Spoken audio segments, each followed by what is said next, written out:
If you want to remove the OneDrive icon from the taskbar in Windows 11, this quick guide will show you exactly how to do it in just a few steps. We'll also cover the extra step you need if you want to stop OneDrive from coming back after you restart your PC.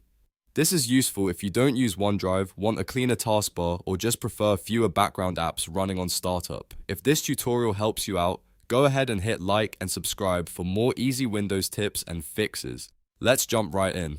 First, look at the right side of your Windows 11 taskbar and find the OneDrive cloud icon. This icon usually appears near the system tray area. Click that OneDrive icon to open the OneDrive pop-up window. Once the pop-up opens, look in the top right corner and click the gear icon. This opens OneDrive settings and gives you access to the options you need. From the menu, click Quit OneDrive. Windows may ask you to confirm your choice, so if you see a message asking you to close OneDrive, click Close OneDrive to continue. As soon as you do that, the OneDrive icon should disappear from your taskbar.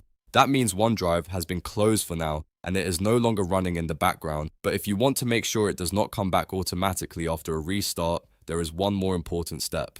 Press Ctrl, Shift, and Escape on your keyboard to open Task Manager. If Task Manager opens in the compact view, switch to the full view if needed. Then click the Startup Apps tab. This section shows all the apps that can launch automatically when Windows starts. Find Microsoft OneDrive in the list. When you see it, right-click it and select Disable. This prevents OneDrive from starting up again every time you log into Windows 11. It is a simple change, but it makes a big difference if you want the icon gone for good instead of just temporarily. After disabling it, you can close Task Manager. At this point, OneDrive will no longer automatically appear on your taskbar when Windows starts. If you ever change your mind later, you can always go back into Startup Apps and re-enable it in just a few clicks.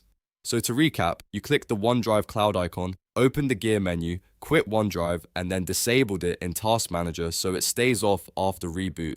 That's the fastest way to remove the OneDrive icon from the taskbar in Windows 11. If this video helped, please give it a like, subscribe for more helpful Windows tutorials, and stay tuned for the next quick fix.